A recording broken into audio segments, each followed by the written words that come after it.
नमस्कार श्रोते हो, ऑरो मराठीच्या यूट्यूब चॅनलमध्ये तुम्हा सर्वांचं मनापासून स्वागत. स्वतःला ओळखा या मालिकेअंतर्गत आपण आत्तापर्यंत वेगवेगळे विषय, वेगवेगळे स्तर अभ्यासलेले आहेत. आता आपण सगळा अतिचेतन प्रांताचा विचार सुरू केलेला आहे. तर मागच्या 2 भागांमध्ये आपण उच्च मनाचा विचार पूर्ण केला, त्याच्यानंतर प्रकाशित मनाचा विचार पूर्ण केला आणि आज आता आपण अंतस्फूर्त मन याचा अभ्यास करणार आहोत. नेहमीप्रमाणे आपण या विषयाचा अभ्यास करण्यासाठी आधी त्याचं स्वरूप नेमकं काय आहे ते समजावून घेऊया. त्याच्या अंगी कोणत्या सामर्थ्य, कोणत्या शक्ती आहेत हे समजावून घेऊया. त्याचप्रमाणे हे अंतस्फूर्त मन आणि आपलं सामान्य मन, तर्कबुद्धी याच्यामध्ये काय नेमका फरक आहे तो जाणून घेऊया. हे ज्ञान, त्याचे 3 प्रकार जे आहेत ते आपण समजावून घेऊया. त्यानंतर हे ज्ञान कसं संपादन केलं जातं हेही आपण पाहणार आहोत. अंतस्फूर्त मनाचा परिणाम काय होतो आणि त्याच्या मर्यादा काय, याही सगळ्या गोष्टींचा विचार आज आपल्याला करायचा आहे. प्रामुख्याने लाईफ डिव्हाइन आणि सिंथेसिस ऑफ योग या 2 ग्रंथांमध्ये श्री अरविंदांनी इंट्युटिव्ह माइंड, म्हणजे ज्याला मराठीमध्ये अंतस्फूर्त मन असं म्हटलेलं आहे, त्याचा सविस्तर विचार केलेला आहे. अतिशय बारकाव्याने हा विचार केलेला आहे की जो आपल्या नेहमीच्या मर्यादेमध्ये बसवणं हे अतिशय मुश्किल आहे. म्हणजे आज आपण सगळा जो भाग समजावून घेणार आहोत त्याच्या 10 पटीने अधिक विचार श्री अरविंदांनी मांडलेला आहे. तो सगळाच्या सगळा इथे आपल्याला घेता येणार नाही, परंतु त्यातला गाभाभूत विचार मात्र आज आपण निश्चितपणाने विचारात घेणार आहोत. हे याच्याबद्दल श्रोत्यांनी खात्री बाळगावी. सुरुवात करूया आपण. अंतस्फूर्त मन, त्याला स्फूर्तिमय मन असंही काही ठिकाणी म्हटलेलं आहे. तर स्फूर्ती किंवा अंतःप्रेरणा यासारखे किंवा इंट्युइशन हा शब्द सुद्धा आता अगदी व्यवहारामध्ये आपण सहसा वापरतो. एखादी व्यक्ती येणार असेल तर आपण म्हणतो हा मला इंट्युइशन आलं होतं आधी त्याचं. किंवा एखाद्या रस्त्यावरनं आज जाऊ नये असं वाटतं आणि नंतर तिथे गेल्यानंतर कळतं आपल्याला की अरे त्या रस्त्यावर काहीतरी अपघात घडलेला होता आणि तुम्हाला मनातून आधी ही सूचना मिळालेली होती की आज या रस्त्याने न जाता दुसऱ्या रस्त्याने जावं. इथपासनं ह्या सगळ्या अंतःसूचना म्हणूया किंवा अंतःप्रेरणा म्हणूया, अंतस्फूर्ती म्हणूया, अंतर्ज्ञान म्हणूया, या सगळ्या गोष्टींचा कुठे ना कुठेतरी एखादी झलक आपल्याला मिळून गेलेली असते. फक्त ती इतकी अस्फुट असते किंवा ती इतकी दुर्मिळ असते की आपण त्याच्याकडे फारसं काही लक्ष पुरवलेलं नसतं. त्या प्रसंगातून बाहेर पडलं की झालं, संपलं, त्याचा विषय संपला आपल्याशी. कारण आपण बहुतांशी आपला मुक्काम हा मानवी मनामध्येच असतो. त्यामुळे उच्च मन, प्रकाशित मन आणि त्याच्या पलीकडे असलेलं अंतस्फूर्त मन की जे अतिमानसाचं एक प्रकारे प्रतिबिंब आहे असं म्हणता येईल. अतिमानसाचं मनामध्ये असलेलं प्रतिबिंब असं म्हटलं तर ते वावगं ठरणार नाही. त्याबद्दल, अंतस्फूर्त मनाबद्दल आपण तितकासा खोलामध्ये जाऊन विचार करत नाही किंवा तो तसा अनुभवही आपला फारसा नसतो. तर आधी आपण हे समजावून घेऊया की आपलं सामान्य मन आणि अंतस्फूर्त मन याच्यामध्ये नेमका काय फरक आहे. तर आपण मागेही पाहिलं होतं त्याप्रमाणे आपलं सामान्य मानवी मन हे अगदी तुटपुंजा गोष्टींवर आधारित असं ज्ञान मिळवत असतं.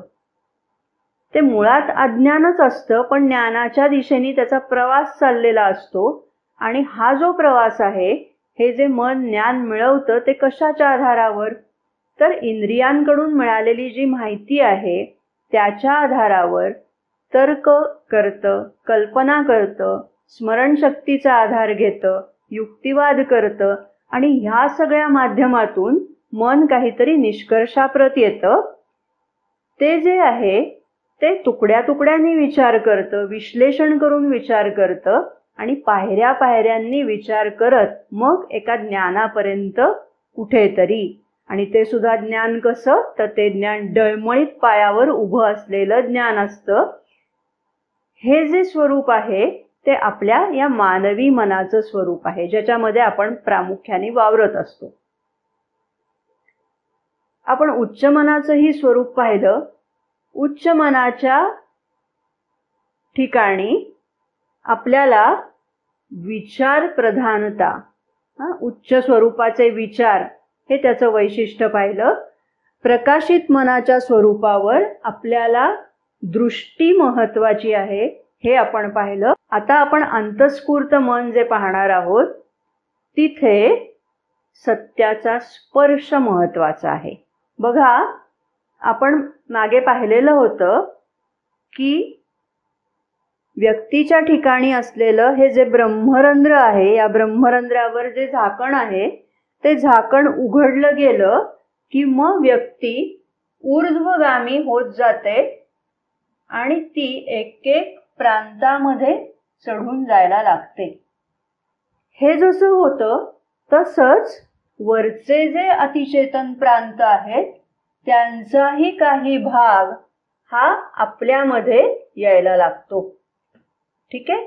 अशा पद्धतीची एक प्रक्रिया इथे सुरू झालेली असते. अर्थात हे साधकाच्या बाबतीत. सामान्य व्यक्तीचा याचा तसा काही संबंधच असू शकत नाही, कारण ती या शरीराच्या पिंजऱ्यामध्येच अडकलेली असते.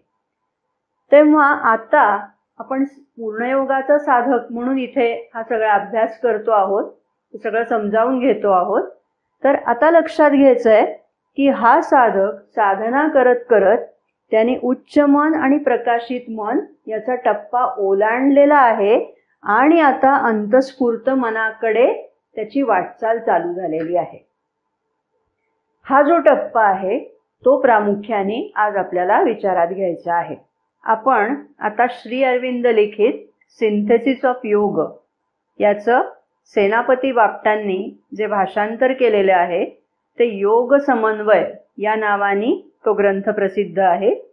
तर त्यातील एक छोटा उतारा आत्ता आपण पाहणार आहोत.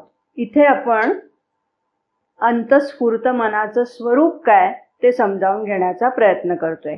तिथल्या ज्ञानाचं स्वरूप कसं असतं हे आपण जाणून घेऊया. अंतस्फूर्त ज्ञान हे त्याच्या क्षेत्रात, त्याच्या व्यवहारात मर्यादित असेल, परंतु हे मर्यादित ज्ञान आपल्या मर्यादेत खात्रीचे असते, टिकाऊ असते, स्वयंभू निश्चितीचे अपरावलंबी असते. एक एक मुद्दा बघत जाऊ आपण की हे जे अंतस्फूर्त ज्ञान आहे ते अपरावलंबी आहे, म्हणजे स्वावलंबी आहे. ते कुठल्याही माहितीवर किंवा इंद्रियांकडून जे ज्ञान मिळतं आहे, इंद्रियांकडून जी संवेदना मिळते आहे त्या कशावरही ते अवलंबून नसतं, किंवा त्याला कुठल्या म्हणजे युक्तिवाद किंवा कल्पना अशासारख्या कुठल्या साधनांचा अवलंब सुद्धा त्याला करावा लागत नाही. हे जे ज्ञान आहे ते एक प्रकारे थेट होणारं ज्ञान आहे. कारण ह्या ज्ञानाच्या पाठीमागे, म्हणजे समजून घेऊया, अंतस्फूर्त मन हे जणू काही एक पडदा आहे असं समजलं तर त्याच्या पाठीमागे हे जे सगळा आदिमानस आणि अतिमानस सच्चिदानंद यांचा जो प्रकाश आहे तो प्रकाश, ते सत्य या ज्ञानाला प्रत्यक्ष दिसत असतं. ठीक आहे. आणि त्यामुळे आता लक्षात घेऊया, आपल्याला आपण खालून वर चाललेलो आहोत. ठीक आहे.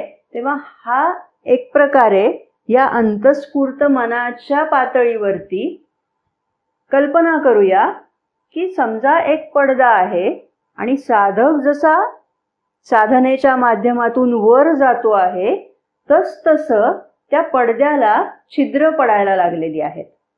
कारण तो सारखा धडका मारतोय, इथून धडक मारतोय, तो ह्या पडद्यावर धडक मारली जाते आणि मग त्या पडद्याला छिद्र जी पडतायत त्या छिद्रांमधनं फ्लॅश पडावा तशा पद्धतीने हे पलीकडचा जो सगळा ज्ञानप्रकाश आहे तो ज्ञानप्रकाश त्या छिद्रांमधनं बाहेर येतोय आणि मग ते फ्लॅश पडल्यासारखं अशा पद्धतीचं विजेचा चमचमाट असावा, विजेचा लखलखाट असावा, तशा प्रकारे हे ज्ञान मधनच चमकून जात आहे. अचानकपणाने हे ज्ञान प्रकट होतंय साधकामध्ये. तेव्हा त्याचं स्वरूपच हे आहे की विजेचा झगझगाट असावा, विजेचा लखलखाट असावा, तसं हे अंतस्फूर्त ज्ञानाचं स्वरूप आहे. म्हणजे ते तशाच पद्धतीचं अधूनमधून उदयाला येणारं अशा प्रकारचं आहे. प्रकाश पडतोय, परत जातोय, प्रकाश पडतोय, परत जातोय, अशा पद्धतीचं त्याचं स्वरूप आहे. म्हणून ते सातत्याने म्हणजे सूर्यप्रकाश अशा प्रकारचं आपण इथे वर्णन केलं होतं बघा उच्च मनाच्या बाबतीत की स्वच्छ सूर्यप्रकाश असावा, तसं तिथलं ज्ञान असतं.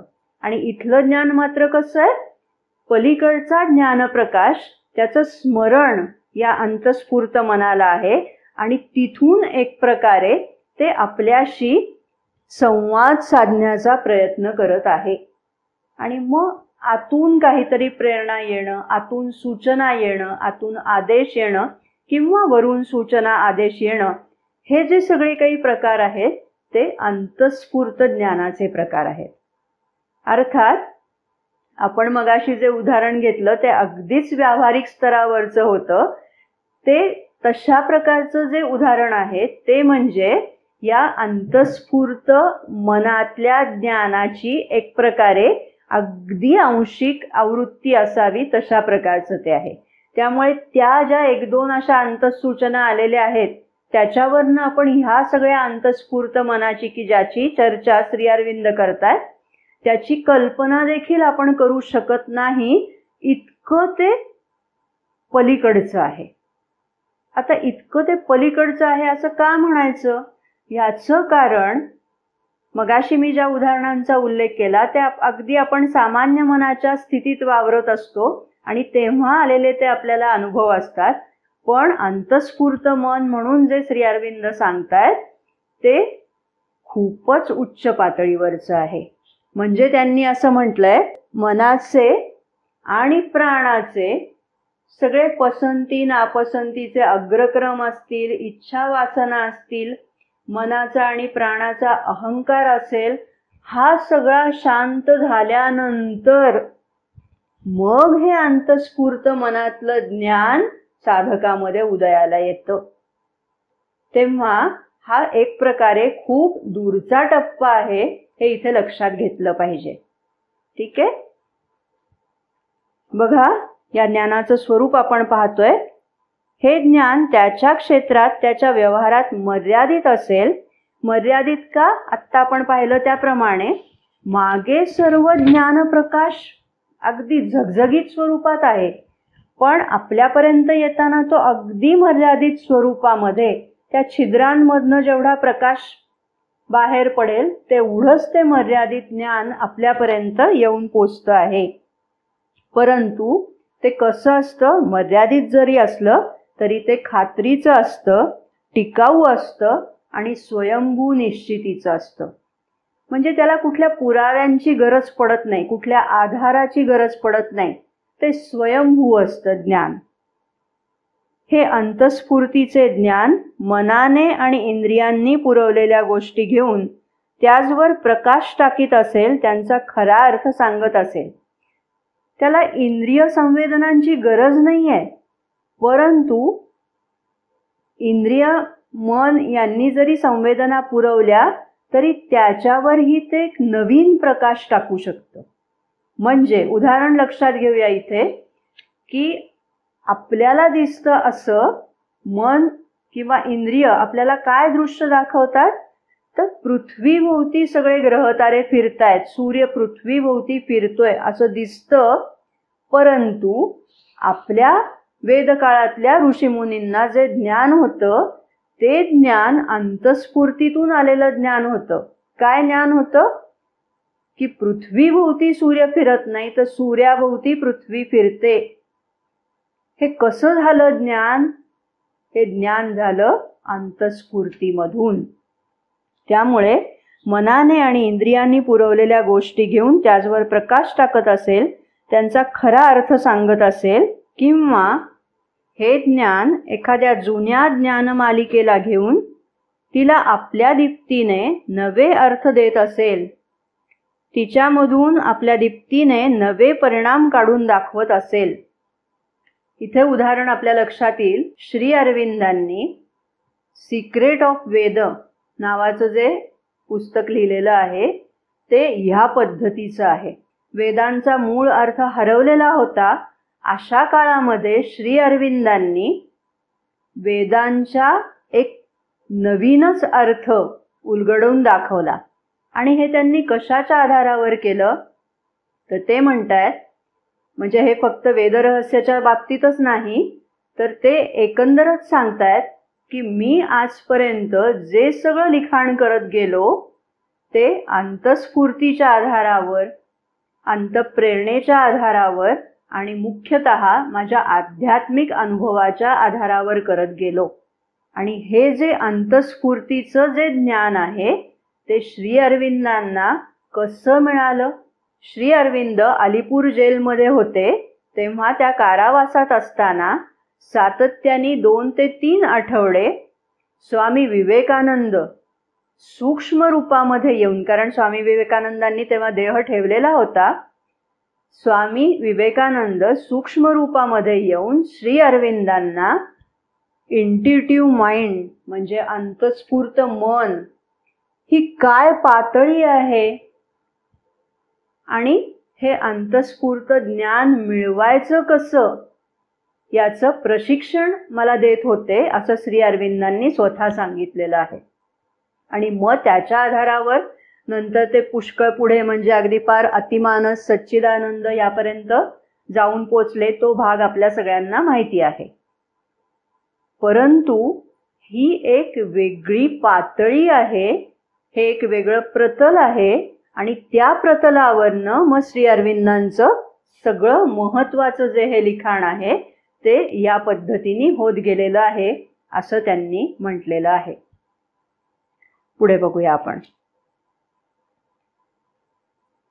हे सर्व करताना हे अंतस्फूर्तीचे ज्ञान पूर्ण स्वावलंबी असते, पूर्वीच्या सूचनांवर पुराव्यावर अवलंबून नसते. आपल्या स्वतःच्या तेजोमय क्षेत्रातच ते उड्डाण करत असते. अंतस्फूर्तीच्या ज्ञानाचे हे कार्य क्रमशः अधिकाधिक प्रमाणात सामान्य स्वाभाविक होत जाते आणि विवेकबुद्धीच्या कार्याशी सहकार्य करून हे ज्ञानकार्य ज्ञानाचे नवे प्रांत, ज्ञानाच्या नव्या खोल जागा नव्याने खुले करते. हे अंतस्फूर्तीचं जे ज्ञान आहे ते ज्ञान कायम विवेकबुद्धीच्या जोडीने चाललं पाहिजे असं श्री अरविंदांनी सांगितलेलं आहे. कारण अंतस्फूर्ती ही दुर्मिळ गोष्ट आहे. आपण पाहिलं कधीतरी अचानकपणाने ते ज्ञान होऊन जातं आणि आधी एकतर मन ते ओळखूच शकत नाही. सामान्य दशेतलं जे मन आहे त्या मनाला हे अंतस्फूर्त ज्ञान आहे याची ओळखच मुळी पटत नाही.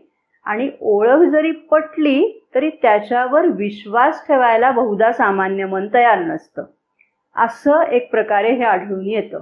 आणि आणखीन एक गोष्ट लक्षात घेऊया. श्री अरविंदांनी असं सांगितलंय की अंतस्फूर्त मनाच्या पातळीवरची अंतस्फूर्ती ही वेगळी आणि आपल्या प्रत्येक स्तरावर म्हणजे अगदी मनाच्या स्तरावर, प्राणाच्या स्तरावर, शरीराच्या स्तरावर, इंद्रियांच्या स्तरावर, या प्रत्येक स्तरावर सुद्धा एक अंतस्फूर्ती असते.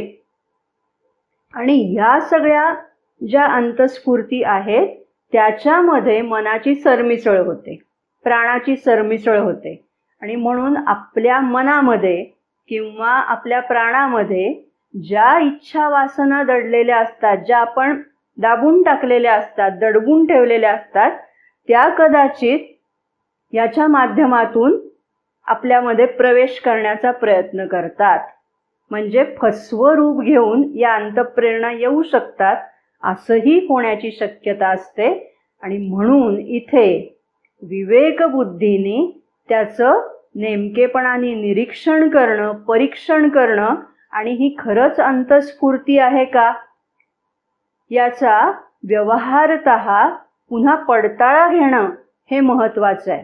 श्री अरविंदांचं रेकॉर्ड्स ऑफ योग, आपण हे जे 2 व्हॉल्यूम्स आहेत त्या खंडांमध्ये आपण पाहिलं असेल तर श्री अरविंद हे अंतस्फूर्तीचा जेव्हा सराव करत होते, त्याचा जेव्हा अभ्यास करत होते, तेव्हा अशा प्रकारचं त्यांनी केलेल्या नोंदी आहेत की त्यांना ही अंतःप्रेरणा झाली आणि मग खरंच तशा प्रकारचा अनुभव व्यवहारात त्यांना आला का त्याच्यामध्ये काही फरक झाला. अगदी त्यांनी इतकी म्हणजे अगदी मिनिटाचं त्यांनी नोंदी केलेल्या आहेत की अमुक एक व्यक्ती इतक्या वाजता येईल असं त्यांना आतून सूचना मिळालेली होती. मग ती व्यक्ती खरंच त्या वेळेला आली का 2 मिनिटं उशिरा आली वगैरे, इतक्या बारकाईने नोंदी श्री अरविंदांनी केलेल्या आहेत. म्हणून आपण जे म्हणतो ना नेहमी की श्री अरविंद आणि श्री माताजी हे अध्यात्मशास्त्रातले थोर शास्त्रज्ञ आहेत, संशोधक आहेत. ते याचसाठी एवढं बारकाव्याने विश्लेषण, एवढं बारकाव्याने नोंदी एखाद्या शास्त्रज्ञाला लाजवतील अशा प्रकारच्या या सगळ्या नोंदी आहेत बघा. आणि म्हणून ते जेव्हा या सगळ्याविषयी सांगतात तेव्हा ते आपल्या असं लक्षात येतं की हे इतकं बारकाव्याने आजवर क्वचितच लिहिलं गेलेलं आहे. ठीक आहे, पुढे बघा श्री अरविंद काय म्हणतात. आत्म्याचे तादात्म्यमूलक ज्ञान या सत्याचे उगमस्थान आहे असे अनुमान वरील जाणीवेवरून बांधता येते. अंतस्फूर्तीचे ज्ञान गुप्त ज्ञान प्रकट करत असते. आमच्या अस्तित्वात अगोदरच असलेले गुप्त ज्ञान प्रकट करत असते.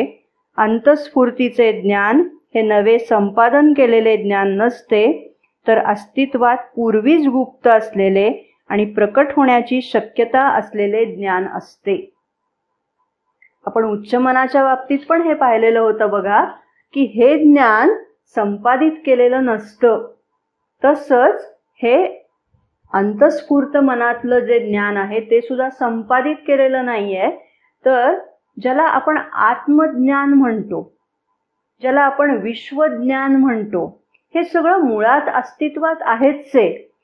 त्याच्यावरची जी अज्ञानाची आवरणं आहेत ती काहीशी दूर होतात आणि हे ज्ञान स्वतःला प्रकट करतं. अशा प्रकारचं त्याचं स्वरूप आहे. श्री अरविंदांनी याचं स्वरूप सांगताना इव्हनिंग टॉक्स, त्याच्यामध्ये इव्हनिंग टॉक्स हा फार मोठा अद्भुत ठेवा आहे असं म्हणता येईल.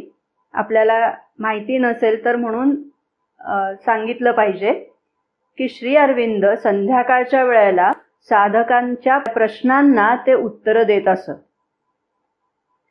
आणि प्रश्न अगदी साधे तिथपासून ते अगदी अतिउच्च पातळीवरचे सगळे प्रश्न असायचे आणि त्यामध्ये श्री अरविंद त्यांना जी उत्तरं द्यायची ती अतिशय विलक्षण असायची. म्हणजे सिंथेसिस ऑफ योगा असेल किंवा लाईफ डिव्हाइन असेल, या ग्रंथांमध्ये जे सगळं ज्ञान अत्यंत गहन पद्धतीने अत्यंत तपशीलवार मांडलेलं आहे ते इथे सहज बोलण्याच्या ओघामध्ये श्री अरविंद अतिशय नेमकेपणाने थोडक्यामध्ये अगदी साधकांच्या पातळीवर जाऊन समजावून सांगताना दिसतात आपल्याला. तेव्हा काय म्हणतात बघा, ते त्या इव्हनिंग टॉक्सच्या चर्चेमध्ये ते एकदा म्हणतात की जेव्हा आपलं सामान्य मन हे पूर्णपणे अंतस्फूर्त ज्ञानाचं मन बनलेलं असतं तेव्हा it knows directly and therefore needs no reasoning.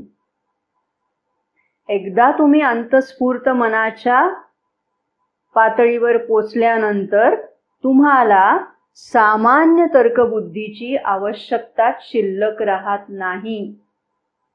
हे समजावून घेणं थोडंसं अवघड आहे आपल्यासाठी की बुद्धीची आवश्यकताच शिल्लक राहत नाही, कारण बुद्धी जी काही कार्य करू शकते ती सगळीच्या सगळी कार्य हे अंतस्फूर्त मन करू शकतं आणि त्यामुळे याची आवश्यकताच एक प्रकारे संपुष्टात येते. त्याचं उदाहरण त्यांनी काय सांगितलंय बघा. I see you before me. त्यांच्यासमोर साधक वर्ग आहे. ते म्हणतात मला जर तुम्ही प्रत्यक्ष दिसता आहात, I see you before me, so why should I argue whether you exist or not. मला जेव्हा तुम्ही समोर दिसता आहात तेव्हा तुम्ही अस्तित्वात आहात की नाही या संबंधी मी युक्तिवाद करत बसीन का, काथ्याकूट करत बसीन का? शक्यच नाही. तर त्यामुळे अगदी त्या पद्धतीने की मला जेव्हा ज्ञान प्रत्यक्ष होतं आहे, नॉलेज बाय आयडेंटिटी, हे आपण इथेच पाहिलेलं आहे, त्याच्या कितीतरी पलीकडचा हा टप्पा आहे. आणि ते जेव्हा अशा प्रकारचं ज्ञान होतं आहे तेव्हा मग या सामान्य मानवी मनाची की जे तर्कबुद्धीशी संबंधित आहे, तर्कबुद्धीवर आधारित आहे, अशा त्या ज्ञानाची आवश्यकताच तिथे संपुष्टात आलेली असते असं ते म्हणतात बघा. अर्थात हे सगळं जे होतंय ते इतकंही सोपं नाही. म्हणजे सातत्याने हे घडत राहावं लागतं. कसं तर बघा, मगाशी आपण त्याचा थोडासा विचार केला. मनामधली जी चेतना आहे ती चेतना या टप्प्यांमधून वर जात जात अंतस्फूर्त मनापर्यंत जाते आणि मग अंतस्फूर्त मनातली अंतस्फूर्ती ही क्रमाक्रमाने मनामध्ये उतरते आणि मग हे मन जे आहे हे मन रूपांतरित होतं. म्हणजे ह्या मनाची जागा अंतस्फूर्त मनाने घेतली जाते.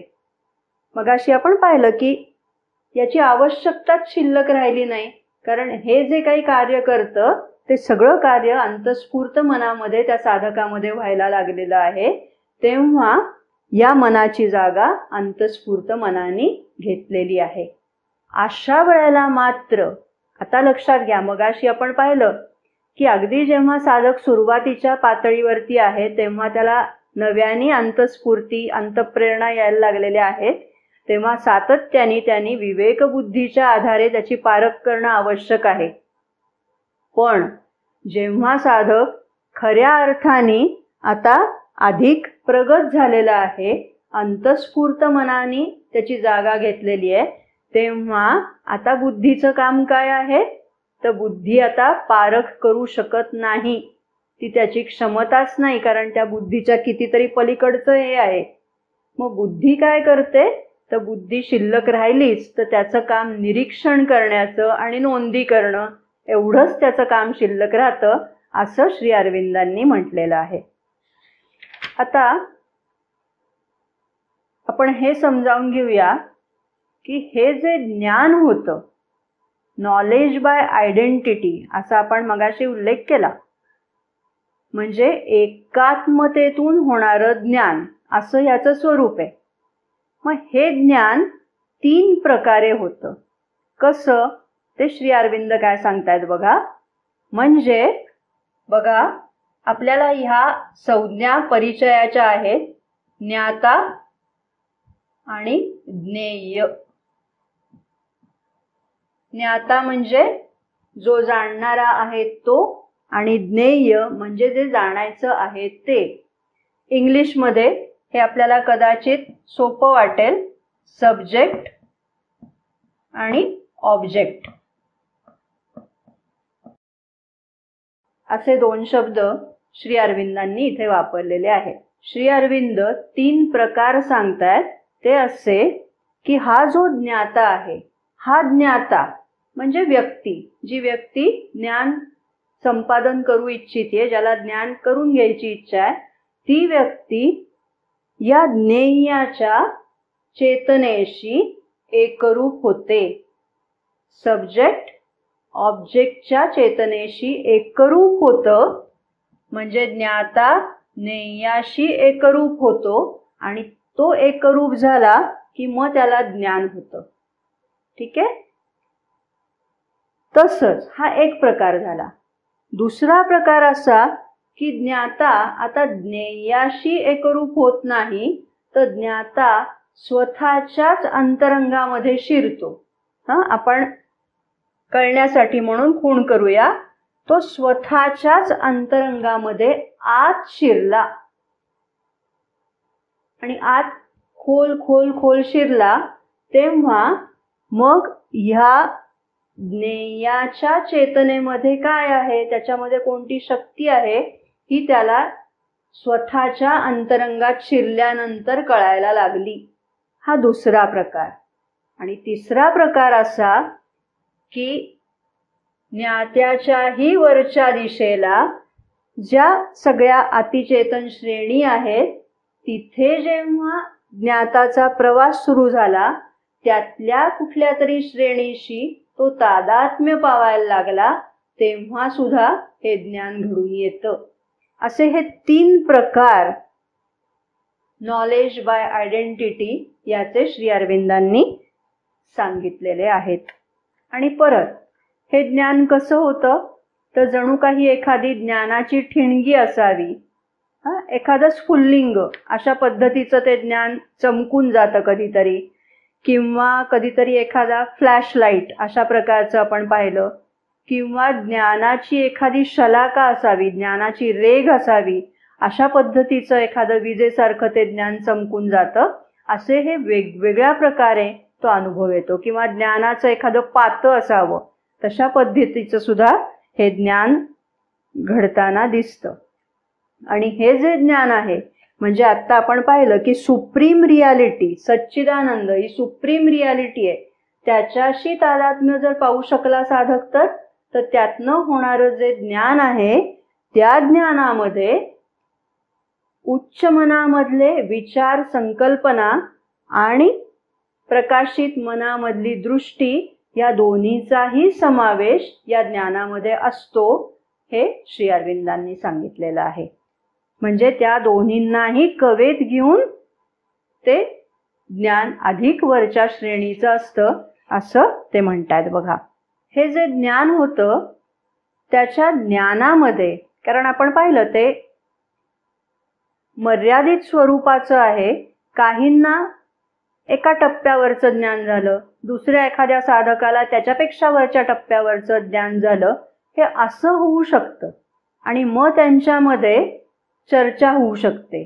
पण श्री अरविंद म्हणतात की इथली जी चर्चा आहे ती युक्तिवाद, तर्क ह्याच्या आधारावरची नाही, तर ती चर्चा मला माझ्या अंतस्फूर्तीतनं हे ज्ञान झालं, तुम्हाला काय ज्ञान झालं, असे प्रश्न वेदकाळातले, उपनिषद काळातले ऋषीमुनी परस्परांना विचारतात.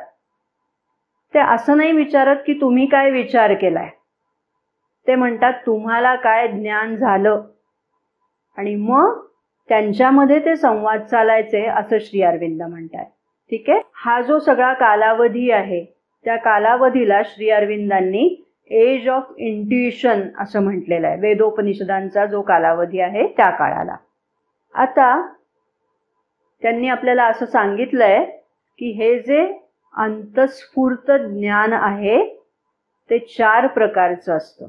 हे जे 4 प्रकार आहेत, म्हणजे आपण म्हटलं तसं की अंतस्फूर्त मनाच्या पातळीवरती त्या ज्ञानाचं जे सामर्थ्य आहे, त्या सामर्थ्याचे हे 4 प्रकार आहेत. आणि त्यामधले 2 प्रकार हे तुलनेने कनिष्ठ पातळीवरचे आहे आणि 2 प्रकार हे तुलनेने वरिष्ठ पातळीवरचे आहेत. बघा, अंतस्फूर्त ज्ञानाचे 4 प्रकार आहेत.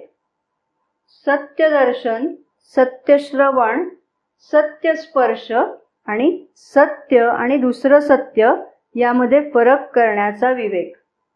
यालाच वैशिष्ट्यदर्शक अंतस्फूर्ती म्हणण्यात येतं, याला सूचक अंतस्फूर्ती असं म्हणण्यात येतं. हे दोन्ही कनिष्ठ पातळीवरचे एक प्रकार म्हणता येतील असे आहेत.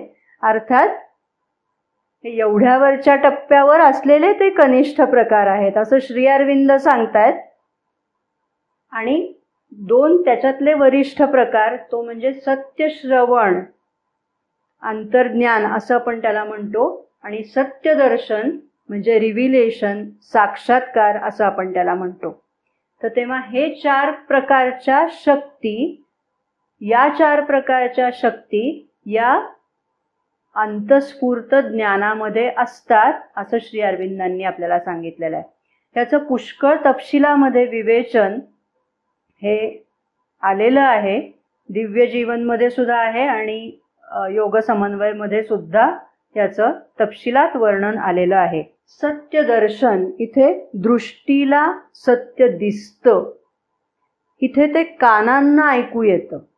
आणि म्हणून वेदोपनिषदांमधले जी वचनं आहेत ती बऱ्याचदा ही अशी सत्यश्रवण या प्रकारच्या आहेत. म्हणजे ज्याला आपण श्रुती असं म्हणतो ते त्या प्रकारच्या आहेत. म्हणजे तत्वमसी किंवा सोहम अशा प्रकारची जी सूत्रबद्ध वचनं आहेत ती सगळी अशी सत्यश्रवण या प्रकारची आहेत असं आपल्या लक्षात येतं. किंवा विशेषतः कवी किंवा प्रतिभावंत जे लोक असतात, अंतज्ञानातनं त्यांना काही वेळेला शब्द सुचतात. आपल्या पातळीवरचं एक उदाहरण सांगायचं झालं तर केशवसुतांनी झपुर्जा हा जो शब्द वापरला तो एक प्रकारे अशा प्रकारचा आहे.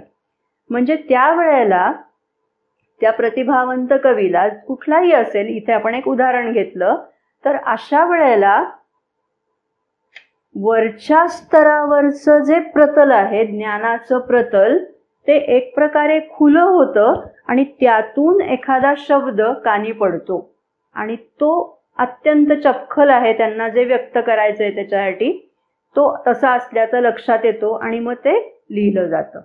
अशा प्रकारचं जे स्फूर्तिमय काव्य असतं ते अर्थातच अधिक दर्जेदार असतं असं आपल्या लक्षात येतं, कारण ते ज्ञानाच्या वरच्या प्रांतामधून आलेलं असतं. आता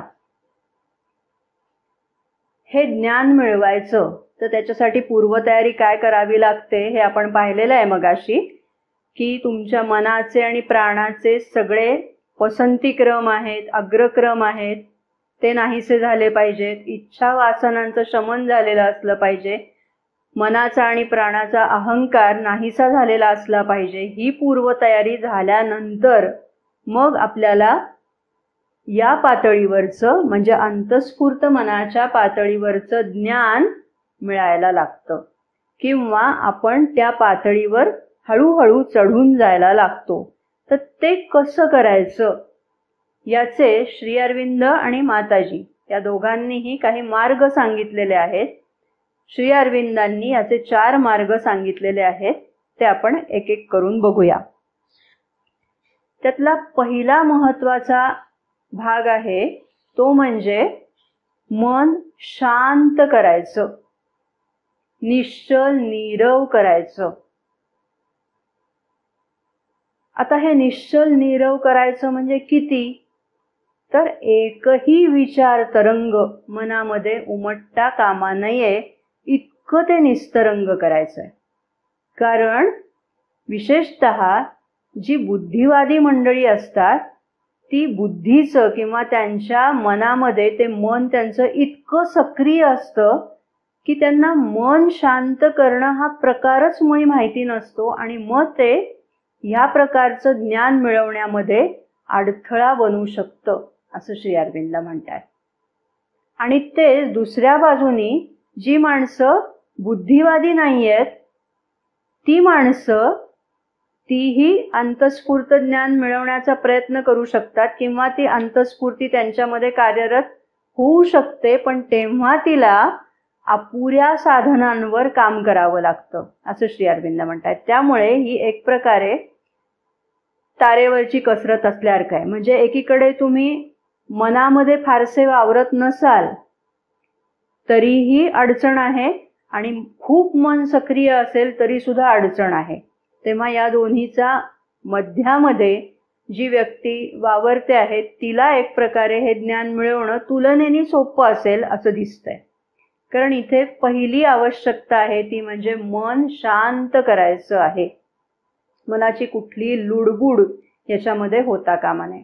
अन्यथा होतं असं की कदाचित तुम्ही कुठलाही प्रयत्न न करता सुद्धा अंतस्फूर्तीतून ज्ञान येतं, पण ते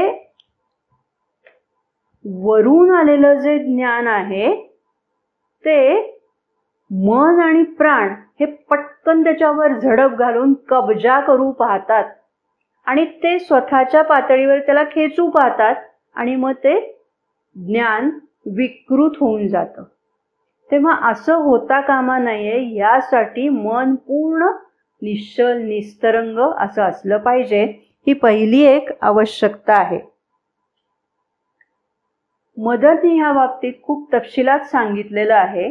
काय सांगितलंय बघा की मन जे आहे ते मन म्हणजे जणू काही एक आरसा आहे अशा पद्धतीने जर आपण विचार केला आणि तो आरसा ऊर्ध्व दिशेने वरच्या दिशेने हा खुला आहे, तर अशा वेळेला आणि तो वरच्या दिशेने मनाचा आरसा असं म्हणत असताना मदरनी हेही सांगितलंय की फक्त मनाच्या पातळीवर न राहता तुम्ही थोडेसे अधिक वर म्हणजे आपण सहस्त्रदल वगैरे त्याचा जो विचार केला होता अबाउट द हेड असं जाऊन जर तुम्ही तो मनाचा निश्चल निस्तरंग झालेला आरसा असा खुला केलेला असेल तर त्या काय म्हणतायत बघा.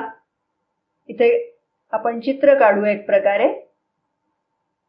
हा असा मनाचा निस्तरंग झालेला आरसा आहे अशी जर कल्पना केली आणि त्या आरशावर प्रकाश किरण पडावेत अशा प्रकारची आस तो आरसा म्हणजे ते मन बाळगून असेल तर कालांतराने त्या अभ्यासातून या अंतस्फूर्त मनाच्या पातळीवरचं जे ज्ञान आहे ते जणू काही असा प्रकाशाचा थेंब पडावा त्या पद्धतीने हे थेंब प्रकाशाचे पडता आहेत की काय असं वाटावं, असा अनुभव साधकाला येतो असं माताजींनी सांगितलेलं आहे. ठीक आहे. तेव्हा मन शांत करणं, उन्मुख करणं, वरून ज्ञान मिळावं अशा प्रकारची आस बाळगून मन खुलं करणं हा झाला पहिला मार्ग. ठीक आहे. आता श्री अरविंद दुसरा मार्ग सांगतायत. तो मार्ग विशेषतः भक्तांसाठी उपयुक्त असलेला मार्ग आहे असं त्यांचं म्हणणं आहे. कारण भक्त हा आपल्या अंतरंगामध्ये हृदय केंद्राच्या ठिकाणी असलेला जो आपला चैत्य पुरुष आहे, अंतरात्मा आहे, त्याच्या आदेशाची जणू काही वाट बघत असतो.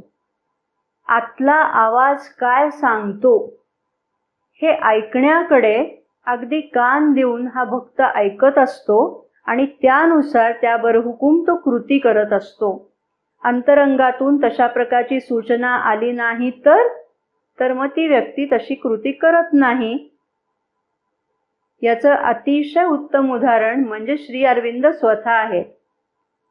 जेव्हा श्री अरविंद कर्मयोगींच्या कार्यालयामध्ये बसलेले होते तेव्हा त्या कार्यालयामध्ये त्यांचं काम चालू होतं.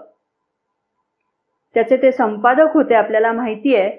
आणि त्यावेळेला त्यांना आदेश आला, कारण ब्रिटिशांचा ससेमिरा त्यांच्या पाठीमागे लागलेला होता. अशा वेळेला ते काम करतायत आणि त्यावेळेला त्यांना आतून आदेश आला चंद्रनगरला जा. आणि हा आतून आदेश आला मात्र 10व्या मिनिटाला श्री अरविंद तिथून सगळं आवराआवर करून बाहेर पडलेले होते आणि चंद्रनगरच्या दिशेने प्रवास त्यांचा सुरू झालेला होता. तेव्हा आंतरिक आदेशाचं अनुकरण करणं हा एक भक्ताचा मार्ग आहे. तो मार्ग त्यांनी इथे सांगितलेला आहे. यामध्ये एक अडथळा येऊ शकतो या मार्गामध्ये असं श्री अरविंद स्वतः सांगतायत. कारण हृदय केंद्र हे दुहेरी कार्य करतं. समोरच्या बाजूला ते भावनिक केंद्र आहे आणि मागच्या बाजूला ते चैत्य पुरुषाचं केंद्र आहे, अंतरात्म्याचं केंद्र आहे. मग अंतरात्म्याचे आदेश ऐकताना कदाचित साधकाची फसगत होऊ शकते आणि भावनिक आदेशांनाच तो आंतरिक आदेश समजण्याची शक्यता असते. या दोन्हीमध्ये सरमिसळ होण्याची शक्यता असते आणि म्हणून इथे साधकांनी खूप काटेकोर राहिलं पाहिजे, काळजी घेतली पाहिजे, हे श्री अरविंदांनी इथे सांगितलेलं आहे. आता तिसरा मार्ग आहे तो असा, बघा काय म्हणताय, lift the centre of thought and conscious action about the brain and feel it going on in the subtle body. समजावून घेऊया. आपल्या विचारांचं जे केंद्र आहे, म्हणजे आपण पाहिलं की हे मन बुद्धीचं सगळं कार्य इथे चालू असतं. ते प्रामुख्याने आपल्या आज्ञाचक्राच्या ठिकाणी सगळं कार्य चालू असतं. पण ते कार्य तिथलं शांत करायचं आहे आणि ते जे केंद्र आहे म्हणजे विचारांचं केंद्र, आपण विचार कुठनं करतोय, तर ते विचार आता इथनं न करता आपल्या डोक्याच्या वरच्या बाजूला असलेल्या सूक्ष्म शरीरामध्ये आपण जर ते विचारांचं केंद्र कायमस्वरूपी नेऊ शकलो तर तिथे गेल्यानंतर तुम्हाला हे सगळे जे वरचे प्रांत आहेत त्याच्याशी संपर्क साधणं हे सोपं होतं. ठीक आहे. आणि त्यामुळे अंतस्फूर्त मनामधलं ज्ञान तुमच्यामध्ये अधिक सुगमतेने इथून यायला लागतं. भक्ताचा मार्ग हृदय केंद्राशी आत वळायचंय आणि आंतरिक आदेश त्याचा विचार करायचा आहे. हा भक्ताचा मार्ग सांगितला. हा दुसरा मार्ग म्हणून आपण पाहिला. आणि आता आपण तिसरा मार्ग पाहतोय तो म्हणजे आपल्या विचाराचं जे केंद्र आहे ते वरच्या दिशेला. मगाशी मदरनी पण ह्याचाच उल्लेख केला होता बघा, की इथे कायमस्वरूपी जर तुमचा विचारांचा मुक्काम राहू शकला तर मग तिथे जाऊन म्हणजे तुम्हाला तुमच्यावरच्या असलेल्या शारीरिक मनाच्या ज्या मर्यादा आहेत त्या तिथे गळून पडलेल्या असतात आणि मग तुम्ही उच्च पातळीवरचं ज्ञान ग्रहण करण्यासाठी सक्षम झालेला असता. तेव्हा हे जे सूक्ष्म शरीर आहे या सूक्ष्म शरीरामध्ये आपला मुक्काम करायचा विचारांचा, असं श्री अरविंदांनी सांगितलेलं आहे. आणि आता चौथा मार्ग तो बुद्धिवादी लोकांसाठी आहे. विशेषतः जी माणसं विचार करणारी आहेत, थिंकिंग मॅन, त्याला साजेसा असलेला हा मार्ग आहे. तर इथे बुद्धीचं कार्य जसं मगाशी पहिल्या भागामध्ये आपण पाहिलं की मनाचं, बुद्धीचं, विचाराचं कार्य पूर्ण थांबवायचं आहे, तो मार्ग. पण जो असा बुद्धिवादी माणूस आहे त्याला बुद्धीचं कार्य थांबवणं झेपण्यासारखं नाहीये, ते त्याला खूप अवघड जाणार आहे. मग इथे त्याच्यासाठी असलेला हा मार्ग आहे की ते कार्य थांबवायचं नाही, तर ते बघा काय करायचं, तर बुद्धीचा अधिकाधिक विकास करायचा. म्हणजे तिची शक्ती, बुद्धीची शक्ती वाढवायची, त्याचा प्रकाश वाढवायचा, त्याची तीव्रता वाढवायची, क्रियाशक्ती वाढवायची आणि क्रियेचं प्रमाण वाढवायचं. म्हणजे बुद्धीची जी सीमा आहे, इथेच परत समजावून घेऊया. आपल्या बुद्धीची झेप कुठपर्यंत जाते, इथपर्यंत. समजा अगदी जास्त वाढवत नेली तर ती हळूहळू वाढवत न्यायची. ती कशी न्यायची वाढवत, तर बुद्धीचा अधिकाधिक तीव्र वापर करायचा, सखोल वापर करायचा, अधिक विशाल अशा प्रकारचा वापर करायचा आणि त्यातून मग बुद्धीच्या सीमा, त्याच्या ज्या कक्षा आहेत त्या कक्षा अधिक विस्तारत जातात. मग आधी ती बुद्धी इथपर्यंत जी मर्यादित होती ती आता इथपर्यंत गेली, अजून थोड्या सीमा वाढवल्या आणि त्या सीमा वाढता वाढता एकदम कधीतरी ती सीमा ओलांडून पलीकडे गेली बुद्धी, असं होऊ शकतं. आणि मग तेव्हा ती बुद्धी अंतस्फूर्त मनाच्या पातळीपर्यंत जाऊन पोचू शकते, हा असलेला चौथा मार्ग श्री अरविंदांनी सांगितलेला आहे.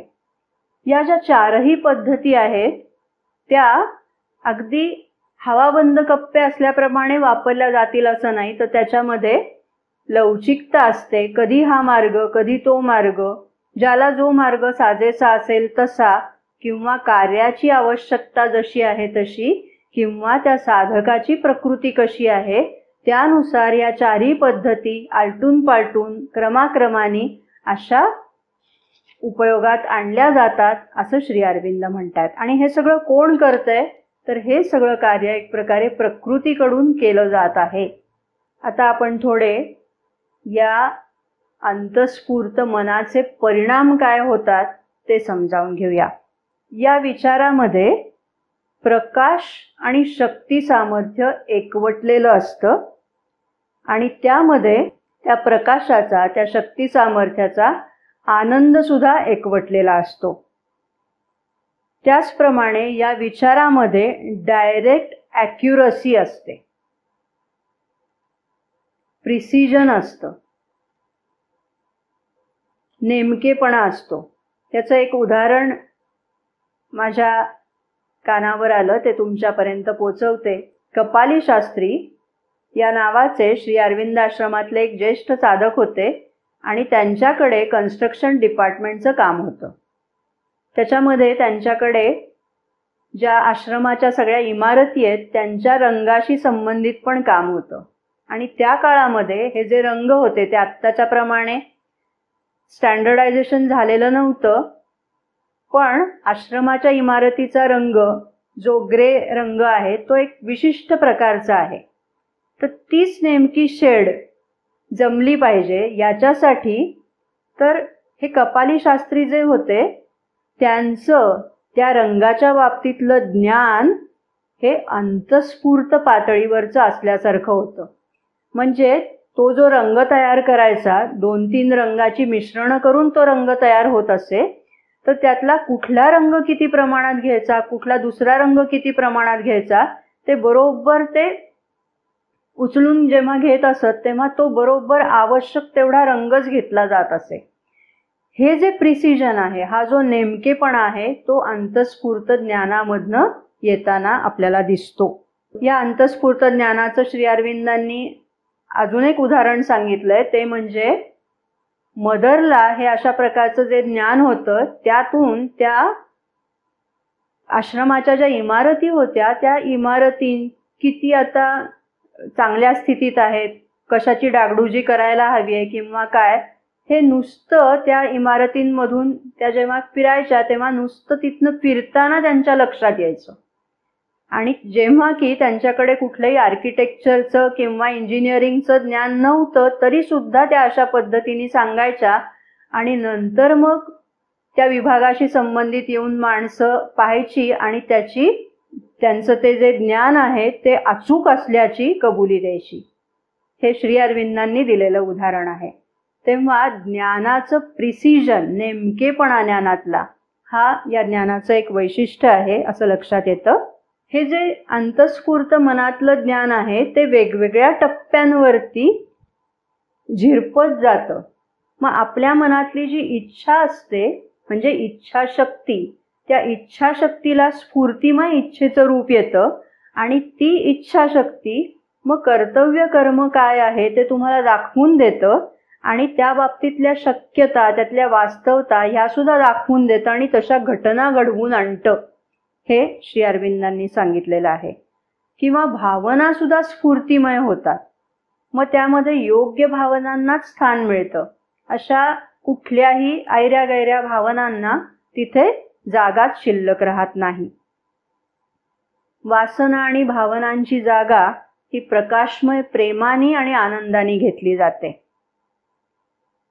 आणि त्याचप्रमाणे प्राणाला सुद्धा किंवा इंद्रियांना सुद्धा किंवा शारीरिक जाणीव सुद्धा त्यांना तो प्रकाश लाभतो आणि मग साधकांमध्ये वेगवेगळ्या प्रकारच्या क्षमता उमलून यायला लागतात.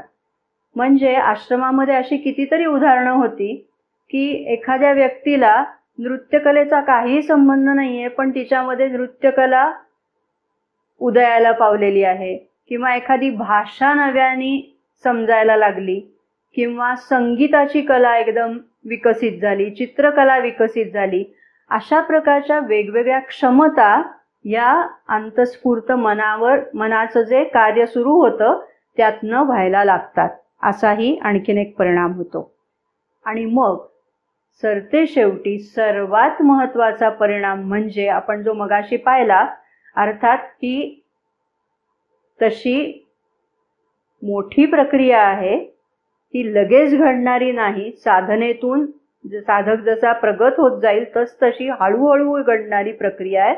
आणि ती म्हणजे या अंतस्फूर्त मनानी सामान्य मानवी मनाची जागा घेतली जाणं, आणि मग ती जागा घेतली गेली की ह्या इथल्या ज्ञानाचं जे दडपण आहे ते प्राणावर येतं, शरीरावर येतं, इंद्रियांवर येतं, आणि मग त्या प्रभावामुळे हे शरीर, प्राण हे सुद्धा रूपांतरित होतात.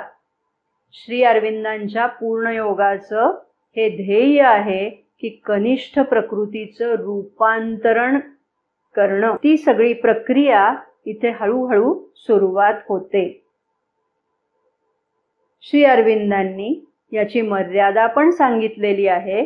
ती मर्यादा अशी की हे जे ज्ञान आहे ते समग्र विश्वात्मक पातळीवरचं ज्ञान असं म्हणता येत नाही.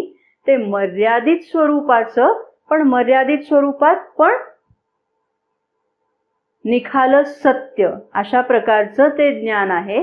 पण ते विश्वात्मक स्वरूपाचं नाही, अनंत स्वरूपाचं नाही. ते ज्ञान त्याच्यावरच्या पातळीवर म्हणजे अधिमानसिक पातळीवर होतं. ठीक आहे. तेव्हा ही त्याची एक मर्यादा आहे. मात्र त्याचं महत्व हे आहे की अंतस्फूर्त मन हे आपलं मानवी मन आणि अतिमानस या दोन्हींमधला दुवा म्हणून काम करतं. ठीक आहे. हे त्याचं सर्वात महत्वाचं कार्य आहे.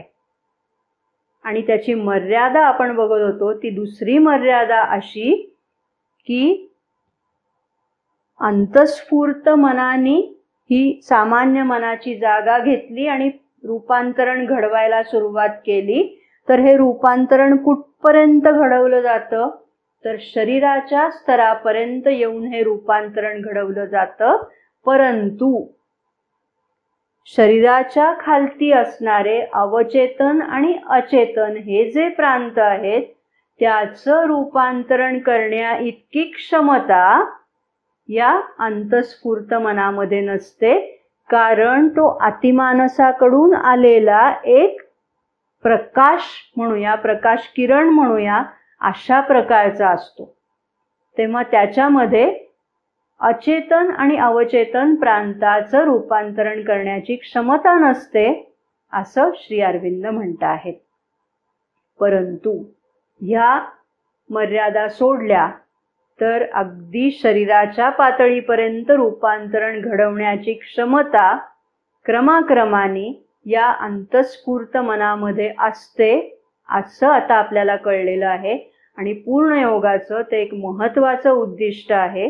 तेव्हा आता आपल्याला एकदा हे माहिती झाल्यानंतर मग अंतस्फूर्त मन इथे आपण साधनेच्या माध्यमातून वर चढून जाणं आणि तिथलं ज्ञान घेऊन परत खाली उतरणं, म्हणजे आरोहण आणि अवरोहण या दोन्ही प्रक्रिया आपण स्वतःमध्ये करायच्या असतात, हे आता आपल्याला एव्हाना कळलं.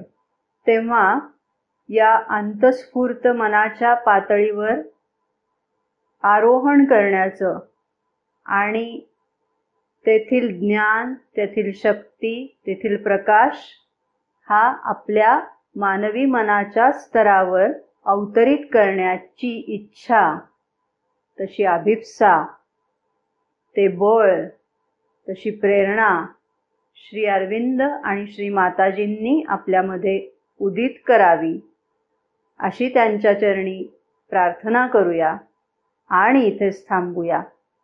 धन्यवाद.